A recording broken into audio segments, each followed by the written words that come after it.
What is up, everybody, and welcome to today's video. For those of you that are new to the channel, my name is Zach. This is SC Fish Keeping. I appreciate you stopping by. Please hit that subscribe button down below if you have not already.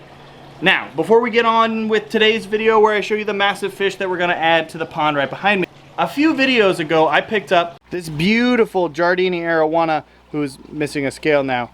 But in that video, I asked you a very important question. When you go to the fish store and you buy a fish, what's the image of like the receptacle that they give you to take the fish home? I would be willing to bet you probably didn't picture something like this. And that's because I used this massive cooler to bring that Giardini arowana home. But what if I told you that the fish we're picking up today wouldn't even begin to fit in that cooler because he is so much bigger than the cooler itself, and we needed to upgrade, step up our game, and get into some serious fish hauling totes. Yeah, that's right. Let me show you some of the features of this bad boy. Ergonomic grip handle. Not just one, but two off-road wheels. Easy latching handles. Listen to that pop.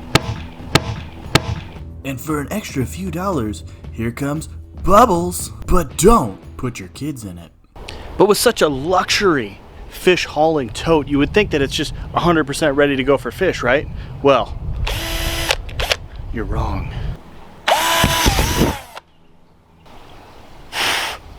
Now it's ready. Let's go.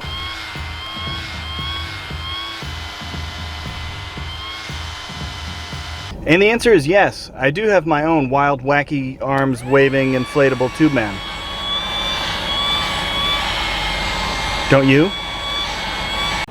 Alright, so we made it to the fish store. We have our materials. I was also told to bring my own net because, again, this is a big fish. So we got our net, we got our bubble box, our hole where we'll put that through, and then we got our sweet handle. So let's see how this baby purrs. Oh yeah, that's nice. Let me show you what we're picking up.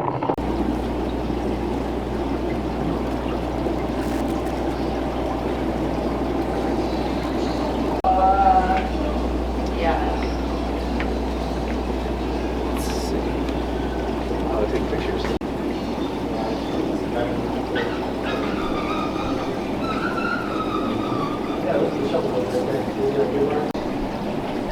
Alright, so there it is. This is the fish that we are coming in to pick up. Captain Chunkers? I've heard both. Either way. So this is a red tail catfish, tiger shovelnose catfish hybrid. It says it right there. These fish get absolutely massive. As you can tell, he is huge. Now he can get a lot bigger. And the story with this guy is he ate a 13-inch arowana in his previous tank. So big appetite, big fish need a lot of room, hence why we opened up that pond. Hopefully it all kind of makes sense why I had to bring the big tote with the wheels, the net, and all that. But I think he's ready to get out of here. So let's go ahead and try and get him out of here.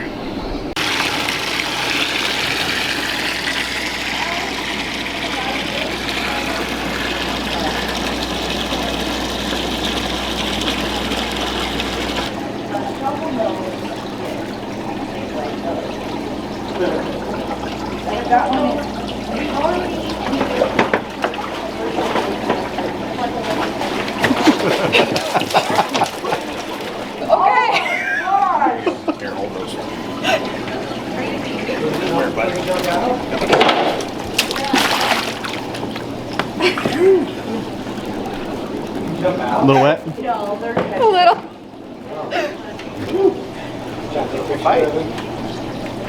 Look, he fits. Did you take a shower, dear? Yeah, something like that. See if that guppy makes it home. He's in here. We're going to put the lid on, get that bubbler going, roll him out, and I don't know how I'm going to get him inside. So, a whole bunch of firsts going on. This is the first time you said you've ever had to use this to load a fish? Yeah, so tanks, but for fish, this is the first. Yeah, this would be really easy for tanks, but yeah, giant catfish, you do the same thing.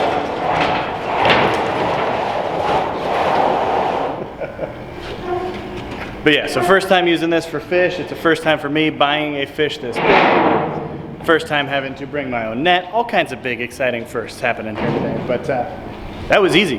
Can you bring this home so I can take this? Unfortunately, it's not transportable. Dang it.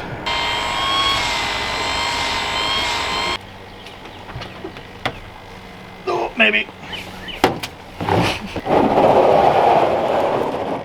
Obviously, I am not going to be able to carry this thing downstairs by myself. So we're going to do something a little bit different. So we'll turn off the bubbles. This is a very big fish. Here. Oh my gosh. Pretty big, huh? Yeah.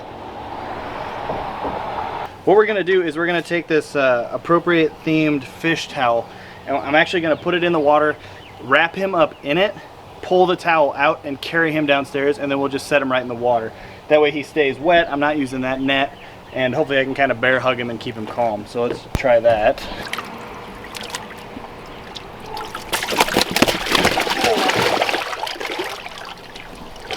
All right, ready?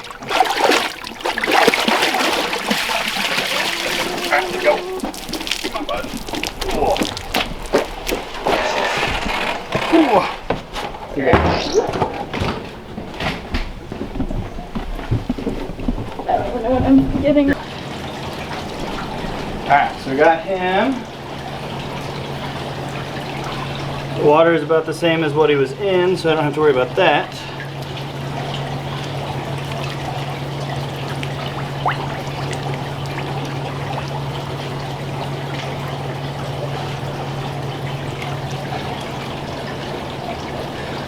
Well, I might need to change. So it's been 2 full days since we added Captain Chunkers here, or as I've been calling him, Chunk. Let me know if you like that name or if you have a better suggestion down in the comments. But it's been 2 full days since we added him in here. And one of the questions I'm sure some of you or a lot of you are thinking is, why would I take this pond from a native fish kind of grow out pond and turn it into a tropical monster pond?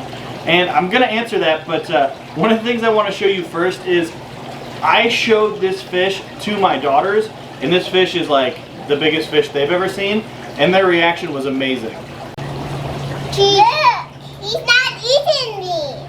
He's not eating me. He's not eating you. He is about the same size as you though, huh? Yeah, he loves me. He loves you? Yeah. What did you say was in his mouth? A marshmallow. Marshmallows. And then, what's his name?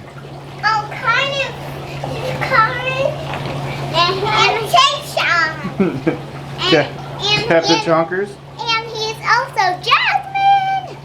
Jasmine? He's coming to me! Captain Chonkers Jasmine.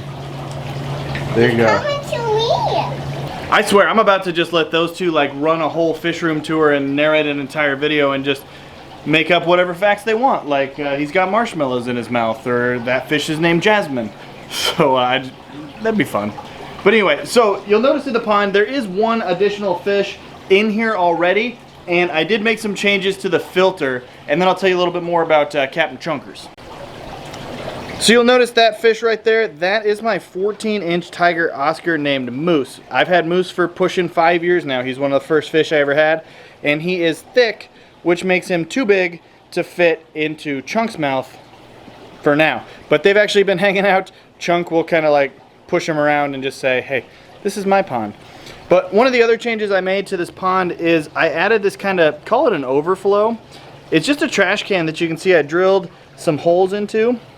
Put my pump in there, and it's sitting on a bunch of lava rock. Lava rock, lighting diffuser crate, then the pump pumps the water up here, over, down, and then in here is a laundry basket sitting on some bricks with a bunch of sponges, polyfill, all that stuff. But the thought process is, if these seals break or anything happens, that pump will only drain the pool down to those holes, and then the pump will only pump what's left in that little wastebasket, and the rest of the pool will be untouched. That pump will then just be running dry, but it won't flood the fish room, which I've done before, and you can see in this video. Now, back to my main man, Chunk.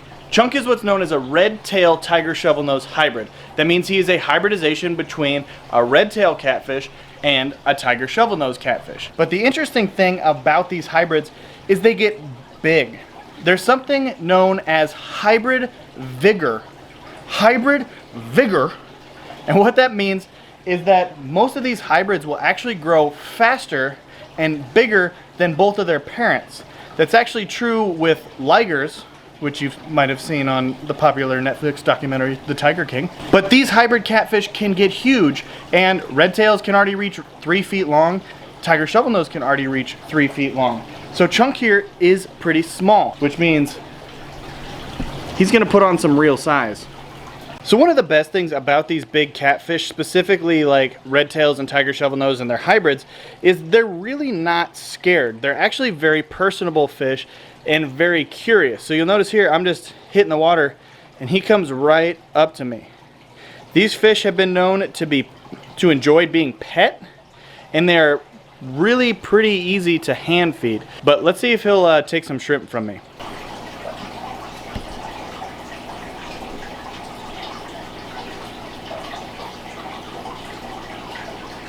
So we're not quite there on the whole eating the shrimp from the hand thing, but that's okay. He and I are still getting to know each other. We're gelling though. We're building our relationship. We'll be buds before long. One of the things I wanted to talk about though was why I converted this pond from a native fish pond to a tropical fish pond when I've kind of become the self-proclaimed like king of native fish. I could have easily just thrown a flathead in there, which I'm gonna be getting a flathead for my other pond soon, and just left everything kind of the way it was. But I first saw Captain Chunkers on my local fish store's Facebook page, and I saw a 24-inch catfish in an 18-inch wide tank that clearly could not turn around, and this was a fish that, I mean, quite honestly, not everyone can handle. It's just not everyone has pools in their basement. I know I'm weird. So I saw an opportunity for me to buy this stock tank, move my muskie, move my largemouth over, and make a home for this really large catfish. For me, it is rewarding knowing that I have this little corner of my fish room now dedicated to big fish that need a forever home, and I'm going to be able to do that for them. And I say them because I actually have a few more fish that are going to be joining the fish room, and specifically this pool here in a couple days. So definitely some things to look forward to with this pool. I'm really excited about it. I hope you guys are too. Before you go, please hit that thumbs up button if you have not already. Leave a comment, let me know what you think of the name. If you want to keep Captain Chunkers, if you want to change it, just let me know. Or tell me something random. How's your day? Let me know down below. But thank you guys for watching this one. I truly appreciate it. My name is Zach, this is SC Fish Keeping, and I am here to remind you that every fish is a keeper. Have a good one. Thanks for watching. Don't forget to subscribe. See you soon. See you soon. Mwah. Mwah.